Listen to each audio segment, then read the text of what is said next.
Okay, we rolling? Oh yeah. Okay. Okay. Okay. So the intent, what we want to do is, I'm putting together a series of videos for our community, for other franchise owners to learn from you, your experience, Great, yeah. for prospective franchise owners to be able to dive into deep content, not just periphery stuff, and hear your story. Your story is very cool. Thanks. And I want to document it. And then Okay. hopefully we can get into a little bit about your experience and then some things that you've learned and so on. Great. Great. Okay. So let's start with Cincinnati. We're in Cincinnati, right? Yeah, literally, yes. You came to Cincinnati, and tell a little bit of that backstory. Why Cincinnati? Why you love Cincinnati so much? It is a great Like city. a commercial for Cincinnati. Okay, so I moved to Cincinnati in 2005. So it's crazy I've been there this long. Cincinnati's a great city. We got a little bit of everything. We're a little bit of a little town. We're a big town. We have all the amenities, more Fortune 500 companies than any other city in the country. And you can do everything here. You can work, you can play, you can build a business. Yeah. Great and friends, you built a great business people. here. I have. Yeah, really good one. And talk about it. So geez. you started when you opened a store and yeah, I was familiar with BIGGBY Coffee because I grew up in Lansing, Michigan. Right. I left, when I left Lansing, I came obviously to Cincinnati, and I'll never forget on my drive to work at the time. I lived over by like Anderson Township, and I had to drive to Mason, right? So it's probably about a 15-mile drive. It takes like 40 minutes. And on that tour, I only passed one coffee shop. And I remember back in 2005, I was like, growing up in Lansing, I was like, I know, and it was not as good as BIGGBY. I went into like major deprivation. So, and I remember thinking, gosh, I was like, I cannot believe, I'm used to a city where there's a coffee shop on every corner, and now I'm in this huge metropolitan area, and I literally pass one coffee shop in a 15-mile drive. So that's kind of where the original spark. That's where the idea. That little idea, right? And I was working in corporate America, and as you know the story, I hated corporate America. It was not right for me. I didn't fit in. I did not fit into corporate America. I think I was just a little bit too much for corporate America. So when I was a lobbyist for about a decade, and when I was just to the point where I couldn't do it anymore, I actually met with my girlfriend, and we were having drinks, and she was like, if you could do anything in the world, money did not matter, what would it be? And I was like, I'd be a barista at BIGGBY. And she was like, well, that doesn't pay the mortgage. I was like, no, it doesn't. I was like, but I can own them. And that's when you guys really started that's when I remember seeing them on my drive, because I drive back and forth to Lansing to see my family and work. That's why I started to see them pop up. So that's kind of what that little light that turned on, the light grew brighter, I guess, however you'd say. And after that, I think I looked into when you guys had the Discovery Days up in Lansing. Yeah. And I went to a Discovery Day. I think. To do that? Yeah, we did. Yeah, we used to tour Paramount. Yeah. Yeah. And it was a whole day thing. I think that was January. And then I think it was April of that year, I became a franchisee. So, he denied me first, though. I didn't deny you. I said there were some things to think about before we move forward, because of course we want to try to set people up in the make sure they're successful. Yes. Talk about this. What I heard in some of that was kind of the idea of hospitality. You said your dream job would be to work in a coffee shop. Oh my God, you get to talk to people every day. Oh my gosh, I don't know if Mike knows me pretty well. I love people. I love to talk to people. So relationships are very important to me. So, and I think it's one of my better skill sets is developing and nurturing relationships. Yeah. So the thought that my job every day would just be to talk to people and make them happy and give them coffee. Like, how amazing is that? Like, nobody can be mad at you when you make them a cup of coffee. Oh, that's why I say I love the business too. Talk to me about your favorite customer engagement over the years. So what, Oh, this one's emotional. Are you going to go there already? Yes. I guess we got some time, don't we? Okay. So back in 2013, I was pregnant. And I had a very high-risk pregnancy. It went very ugly very quickly. And my store was not a year old yet. My first store in Fort Mitchell, Kentucky was not a year old yet. And I was hospitalized. I was only 27 weeks along. So it was going to be a long time. And, I had trusted my staff and they were doing great. But at the end of the day, they're hourly employees that are usually under the age of 22. Yeah. So the community stepped in and did. They would help out my staff. They would do milk runs when we were like low on supplies. They would like promote me in the community. Pretty cool. That's amazing. It is really amazing. And yeah, that looked like, so was there someone that was sort of leading the charge? Oh yeah, that's how. Yeah, there. Well, I wouldn't. I mean, at the time, she was a customer. Her name is. So your customers. My customer. These are my customers doing this, guys. This was not my husband. This was not you guys stepping in from the home office. This was literally my customers took care of my store to make sure it'd be there when I got out. And you were in the hospital for how long? My daughter and I were there for 99 days. That's an unbelievable. Why did you start with this? I'm sorry. I know that story, of course. Yeah. But I guess I've never really let it hit me how powerful it is to have their customers. Yeah, this is a for-profit business Right. that literally people that just I served coffee to stepped up to the plate in my darkest days. And wow, it reminds me of the John Mackey story at Whole Foods. I'm not familiar with that. It's not as, I don't think it's as dramatic as your story or as powerful, but they had a flood and it ruined the business, and they weren't going to be able to recover. And then the community, because the community wanted that grocery store or that the Whole Foods experience there, the very first store, the community came together and like cleaned up the store and got it. And then anyway, a lot of vendors stepped in to help restock the shelves and so on. But and so I love that story. Tell me another story that is about like this. They were supporting you. Tell me a story about you or maybe one of your staff engaging in lifting somebody up. Because every day. I know. But you got to have one, right? Yeah, I mean, gosh, now you gotta. I wasn't prepared for this. Now I gotta really think about. I mean, it happens every day. We've had one of our customers was killed tragically, and my staff did stuff we went above and beyond for the family and got help support. And this is early on. They were actually killed on the highway, and they had young kids, and we did a lot to make sure that everybody was taken care of. I think one of the more powerful ones, one of my employees passed unexpectedly, and the community came around, and we not only helped with donations to make sure those kids have a college fund, but also they wrote notes to all the kids about a memory of their mom, which I will present to them when they're 18. So I think that's pretty cool. This stuff's amazing, Making impact. I've always talked about why I love the business. Is that we get to make people happy every day. And okay, so tell me about your entrance into the business. You made a quick reference to we denied you, which was not true. that's your dramatic version of the story. 11 years later, I can say it. 12 years later, whatever it is. It makes the story better. Yeah. Don't let the truth get in the way of a good story, of course.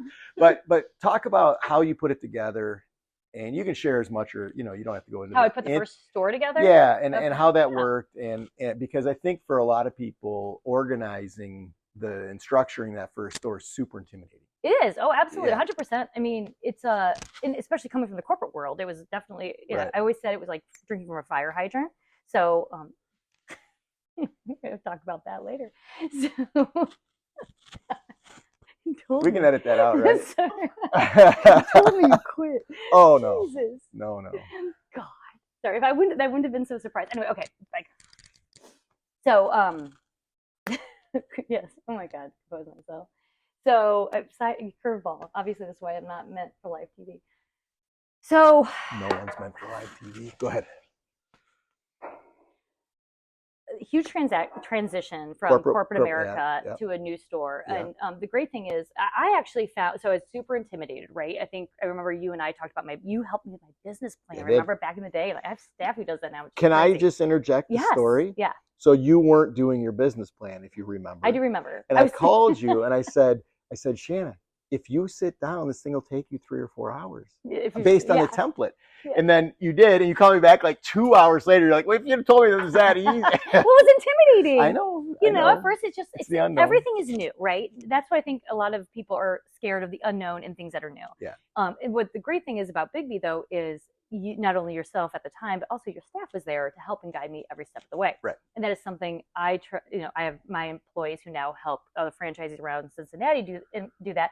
We try to emulate that, make sure that everything is easy. So there is a system and a process for everything that either the home office has or my staff has.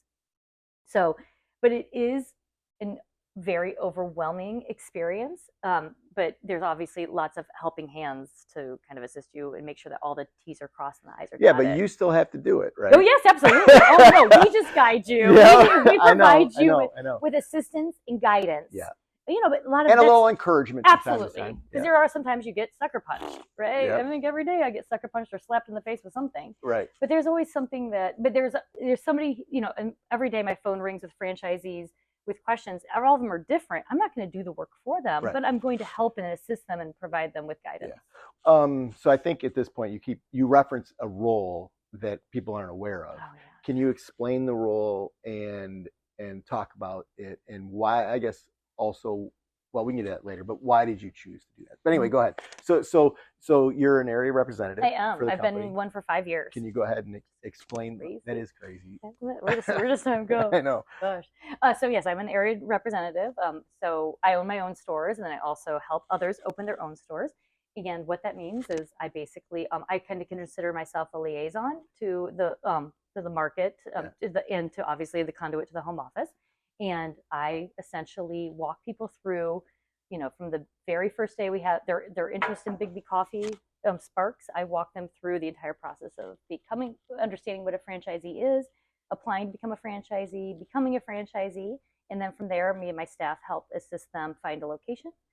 We help them negotiate the lease, obviously with help of legal advice, and we help get them their drawings done for the site, and then we help get the contractor's bids, and then my staff helps them set the stores up, and we help train their inaugural staff and help train them. Mm-hmm. So I like to say we're, for lack of a better term, we're a little bit of a hand-holding business for the first store. Yeah, sure. But that's our way. I hope that we do that in order so they are successful with their first store, so the second one can come easier and quicker. And it does. Yes. The second one is. Yeah, so, but easier. Just to explain that a little bit, so it's a contractual relationship between your company and our company. Correct. That you are our representative in the marketplace, and that you're supporting the franchise owner similarly to how we would in the development of their business. Absolutely. But what they have somebody who has done it. Yep. You've built 2 stores? I did. I built 2 stores and then 28 other ones. But you built of your own money. I only own 2. And so you're here locally, you know the marketplace, and that's the concept behind the AR model, which is that Bob and I started having, I don't know if we've ever talked about this, but Bob and I started having all kinds of anxiety around the fact that franchise owners in remote marketplaces, I mean, they're not getting the support that they need. I always felt I was on the island when I opened my first store. And your people don't feel that way. No, I know your people don't feel. I know they don't, just by my comments. So in the area, and then we do a split on the revenue stream from that store, the royalty, and it's a business. It is, and I have obviously rent and staff and utilities and stuff that I have to, and advertising and marketing that I have to support. So it's a much more dynamic role with our organization. Yep. And so, okay, so let's see, where do we want to go? Go back to corporate America.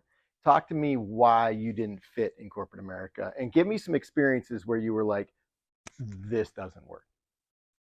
Oh gosh. I don't know if I want some of that on TV. Hey, can never run for president if I do. Well, I mean, corporate America,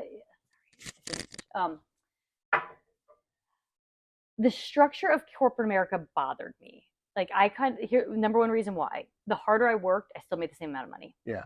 That really, I was like, and I worked my ass off. Right. I always said, like, I worked my ass off to make other people wealthy. Right. And I was like, that's not, like, to the point where it's like, come on.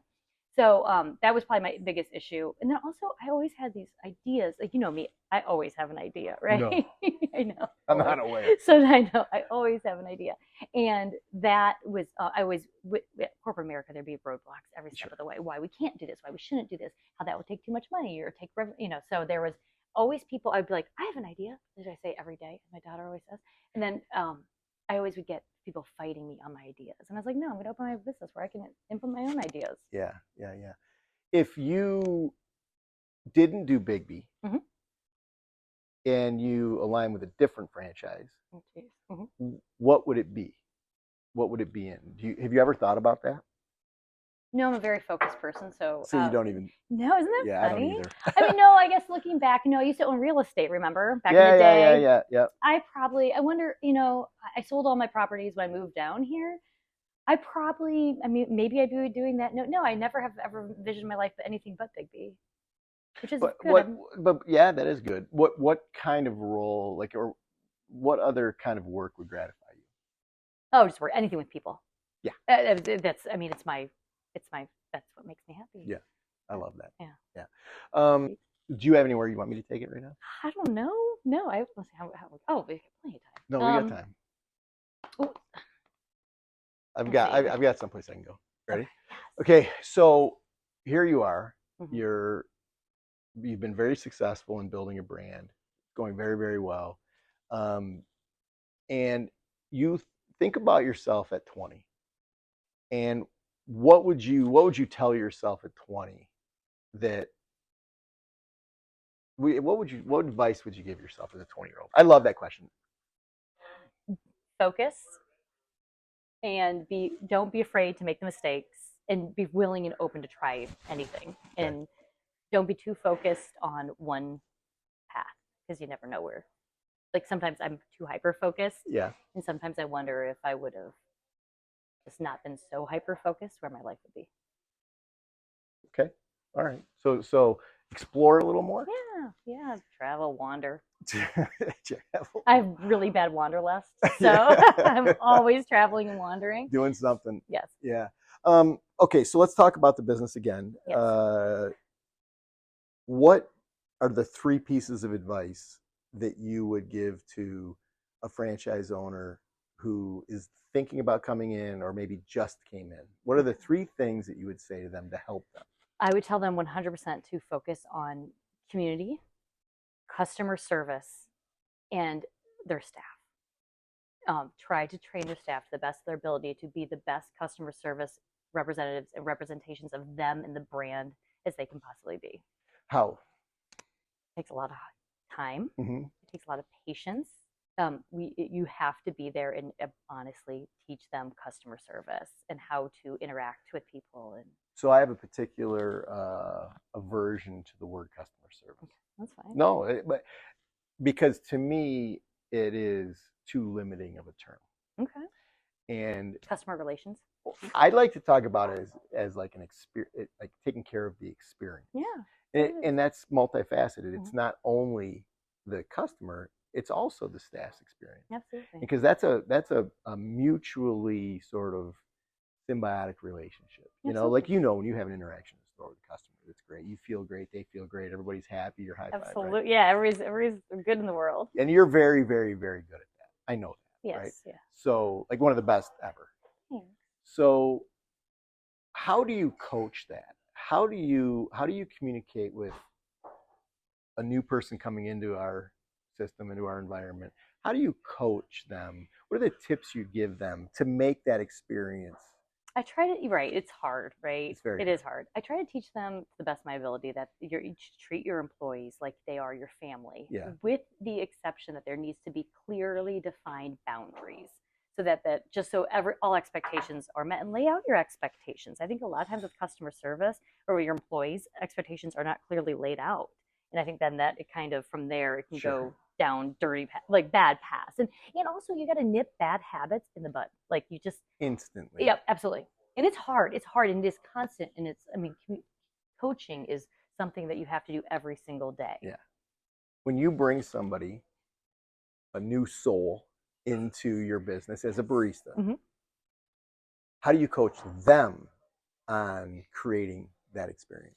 I mean, to treat. I always tell my employees on the front line that they have to. Everybody that walks in the door has to be like become their family. Like know their name, get to know their names, get to know their drinks, get to know their kids, get to know just get to know about them, connect with them, relate to them. The rest will come. Yeah. I mean, it's just all it is. It's relationship building. Say more.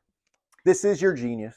That's why I'm staying here, right? Like, say more about developing relationships. Oh, I mean, oh gosh, I mean, I think that the best way to build relationships is to do ways not unconventionally, but just different. I don't think transactions and interactions with people should be. I think it should be more, deeper than just a what coffee can I get for you today, right? Sure. So for me, it is the how can you connect with them on a like more of an exterior, different level. Sorry, there's so many people coming in. I'm being so distracted. So yeah, there's like, guys, this is a lot of fun. We got a lot of people coming in. So I'm like, we're really early. So gosh, now I'm like I'm trying to focus. No, but okay, sorry. I'm sorry. I want to a quiet place. No, it's all right. Oh, well, for you, yeah, because I'm looking at a wall over here. You want to switch sides? Yes, let's try that. Because I won't know who's walking. Hello, everybody. Hey, good to see you. Sorry, we're gonna do a quick interview and then I'll spend a little time. Okay. Yep. Sorry. You guys are all early too, but help yourself to the bars. Okay. Well, you had to drive. You're early. Right. You hear the words "open bar"? I show up early too. Okay, so. Gosh, sorry, I was okay. It's much better. Must be my better side. You know, Jax is gonna like though. They're gonna be like, woo. No, they're magic. They're magic. I love it. I really do want to dive into this because there aren't that many people in the world that have your ability at maintaining and building relationships. Right, like the guy that I haven't seen in a decade, and I couldn't. Like I was so excited to see him. Right. So what is what is it, and then how do you do it? And I know so that's like asking Michael Jordan how he makes a 3-point shot. He's like I literally just it just happens. Yeah. So but when you see people do it poorly, what do they do poorly then? First thing, no eye contact. All right. Second thing is a poor handshake. Oh, there is nothing worse than don't get me started. I can't do it. And let's see what else. Just not going deep, right? Right. People want it. What did they say? The number one word people love to hear is their name. Okay, so that's why everybody should know everybody's name. This is the stuff I'm talking about. Okay. That many people don't know about. Oh, sorry. Your name is the most beautiful word to hear, which is really hard because I have a hard name. So I rarely hear my name. Ever. Everybody always calls me something different. Well, sure. I've learned. Yeah. Obviously, I have issues with it. So touch is very important. Yeah. Like always. That's why I'm a very touchy person. And breaking bread with people. Yeah. I'm a big believer in having the best relationships are built over breakfast, lunch, dinner, and drinks. So it's easy to do in a coffee shop because we're literally breaking bread with them every day. Yeah. Okay. So, I'm trying to think of like the stuff that people ask me that I'm like, oh, that's a good question. I wasn't prepared for that one. I stumbled. That's all right. Gosh, it's hard. How do you do it? It is. I mean, the thing. The Michael Jordan analogy is good, right? Like he can't tell you how he does it. No, it doesn't. Yeah. That probably goes back to like my childhood. Are we recording? Okay. So. Yeah. I was gonna say my childhood. I think I'm a middle child, right? And we're like 14 months apart each way. And my older sister was really smart, and my youngest sister was kind of the baby. Everybody doted on her, and I had to find ways to get attention. And so I got attention. Like that's how I probably got attention, was literally just being the center of attention and building, and having. I needed friends. Like friends are really important to me. They always have been, and I always have to have a group of friends anywhere I go, and it's important to me to have those relationships in my life. Yeah. Probably because I have a small family, so it's probably a way for me to have a larger family. So that has made you very successful. Yeah. Yes. Friends are. Yeah. I mean, just the some connection. of my best friends are my franchisees. Yeah, that's cool. Michelle's one of my best friends. That's cool. Yeah. Amanda Ward was one of my customers, and helped me through my NICU experience. I mean, Yeah. like she was I mean, most of my franchise, almost every single one of my franchisees, not all of them, but 70% of them are through a relationship. Right. One of them I met at the gym. We would get ready together at the same time. Amber, she'll laugh if she ever hears this. We didn't work out together, but we ended up like doing our hair and makeup at the same time, and she became my friend. Yeah, isn't that nice? Now she's a franchisee. But that works everywhere in life. Yeah. You know, and but I also think that there is one of the differences between people that build relationships and is that you earnestly care about people. Oh, right. More than anything. Right. And so you act in a way that they know you care about them. And it's not artificial. It's not artificial. No. Yeah. Okay. So let's see. More fun questions. No, good. Whew. What is the biggest mistake you made in opening your business? You thought I was going to life. You're like, uh-oh. I don't need that. It will not be on camera. Definitely, I sounded like my daughter there.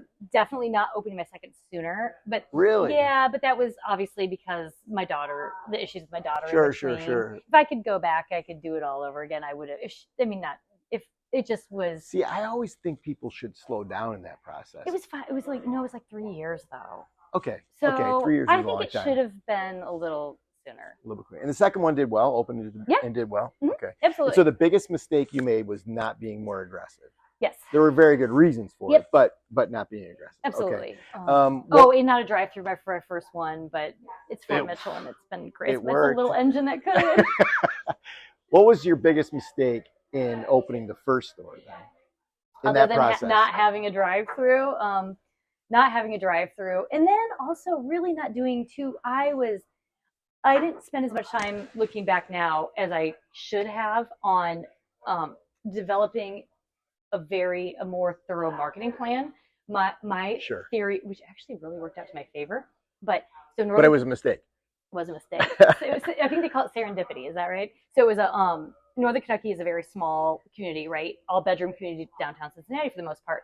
Well, but I was just one store in all of Northern Kentucky, which it takes 20 minutes to get to most places.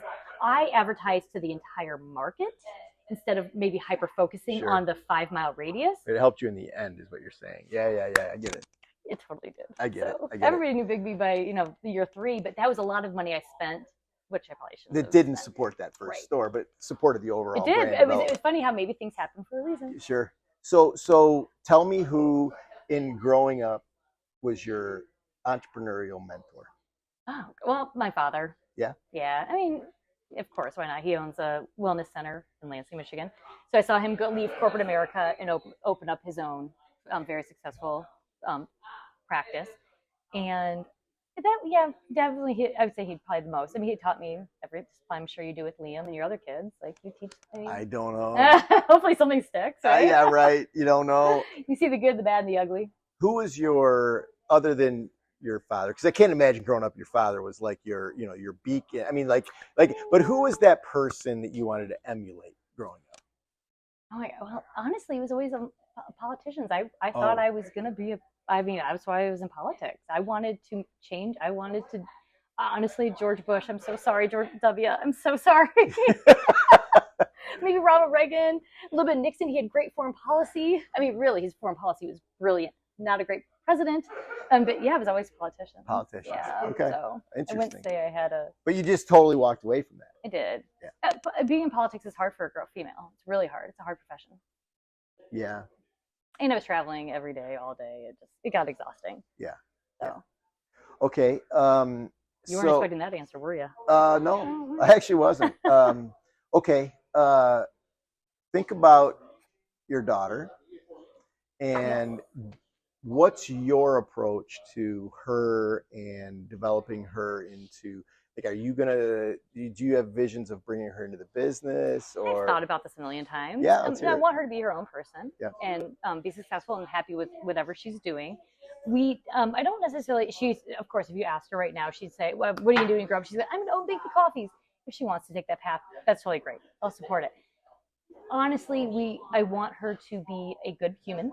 every day when she leaves for school. I'm like, be a good human today. Like that's my number one life goal.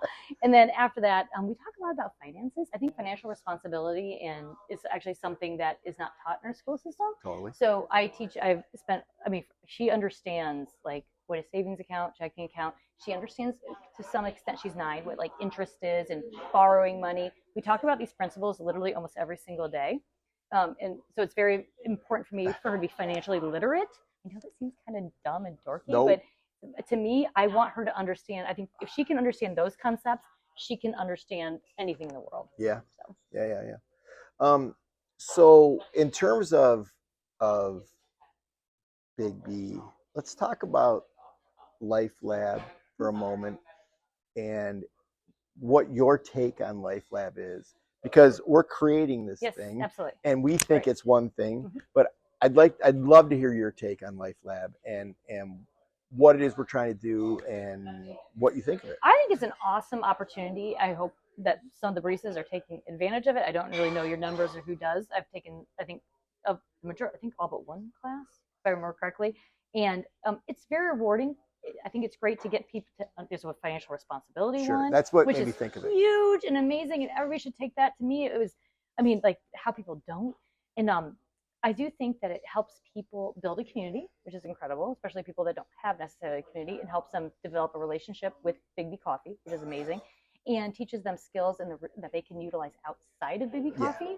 I used to work for a guy. He was actually lieutenant governor of Michigan, and he had this was always stuck with me. But he said it was a transition time, and several of his employees left, and a lobbyist asked him, like, we were at dinner, and when the lobbyist asked, like, aren't you upset all these staff are leaving you? He's like, no. He's like, these are my people, and I have trained them, developed them, and they've grown with me. They are going to go out in another part of the world, and they're still going to always remember the foundation I laid for them. And they're going to do awesome things. That's how we think too, right? And it's unusual thinking in the world, which is that it's wonderful when somebody opts to goes through your whole system, goes through your whole program, learns everything they can, and then opts to leave and goes and does amazing things. Yeah. Like, I just found out one of my former employees is like an actor on Broadway. Like, I was really? like, yes. I was so. His dad called me the other day. We were talking, and I was like, oh my gosh, how's Matt? She's like, on Broadway. I was like, oh my god, like how amazing is that? And I'm not gonna say I don't know if he'll ever remember me when he's rich and famous. I hope he does though. Like, how cool is that? And I mean, a lot of my employees are moms now. Like, to see them like growing their family. Some of them actually own their own business. One's a lawyer. One owns a coffee shop in Oklahoma. When I called her the day she opened to congratulate her. You know what she said to me? She goes, "You were my inspiration." Oh, now that right there, right? So, anyway. You remember David Brown? Yeah, were you around NASA. Yeah. And are we too loud? I don't want us to be. Okay, no, you mix, you mingle. Everybody eat, drink, and be happy, and we'll be about there soon. We're fine, right? Sorry, just get people signed up for the raffle. Yeah, the mics are only picking up us. Okay. So David Brown, right? Yeah. And David Brown, we supported him through multiple transitions in life, and he ended up, he went to the University of Michigan and got a degree in electrical engineering, and then he went and volunteered at a prosthetics lab in Berkeley, California, which he had dreamed of doing, all while he's working remotely. Yeah, he developed our Perka Manager, didn't he? Perkamatic. Yeah, Perkamatic. Yeah, sorry. Perkamatic. And then he did that, and then he went to JPL and did a bunch of work inside of, like, it's crazy stuff. But he started his own company. Did he really? And I didn't know that. I just read a post this past week, and he thanked Bob and I for inspiring him to do it. And it's like, that's amazing. Greatest feeling, So what's your favorite part of owning a business? The people. Yeah.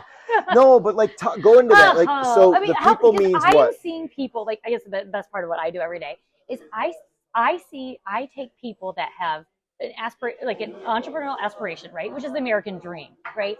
And I get to help them every step of the way of achieving their life's goal. How fucking cool is that? Yeah. How cool is that? So I remember early in our franchise development, we had a franchise owner, and I pulled up to the store, and there's this totally fat Mercedes. Okay. And I was like, wow, that's a nice car, you know? I mean, Yeah. I'm driving in a Yeah. 7-year-old Volkswagen at the time, you know? That's my sort of conservative nature. But so I go in and she mentions that she got a new car. And I'm like, that's not your car. She's like, yeah, it is. And it was for It's me, it was rewarding. more important for her to be able to buy that Mercedes than for me to be able to buy the Mercedes. Does Well, that that's make sense? yeah. So when my Sarahs, they work in my corporate office. Every time they buy, like, you know, because they get bonuses and you know, and they get a nice salary and all the perks. And every time they walk in with like a nice whatever, Whatever. like, You I feel tell good them, about it. I'm like, that's awesome. Like, Yeah. I'm glad that you are living a life that can afford these luxuries that I'm helping sustain. Yeah. Like, it's amazing. Yeah. I love that. Well, okay. So to wrap up, Yes. do you have a question for me? I wasn't prepared for one. Yes. Not... How are you happy? Oh, yes. Oh. Oh, yeah. here we go. If he was a person, what would you tell him? Oh. You go first. What I would tell BIGGBY if it was a person is be more aggressive. Don't be afraid to be yourself in the world, and continue with the passion around people. Yeah. Because that's why I love this. Because that is absolutely BIGGBY. Your whole approach to the world is BIGGBY. And I hope we captured that, right? Yeah. And so continue that. Don't ever lose that. Don't ever leave that behind. Passion. Yep. Passion for be people kind. and taking care of people. And then I think I would love to see us be more aggressive. And I don't know how that works and so on, but that would be my advice, is just go for it. Yeah. Just go for it. Yeah. How about you? I agree. Very similar. Other than, you know, be kind, be passionate, work hard, and just do amazing things in this world. Do amazing Rock things. it. Rock.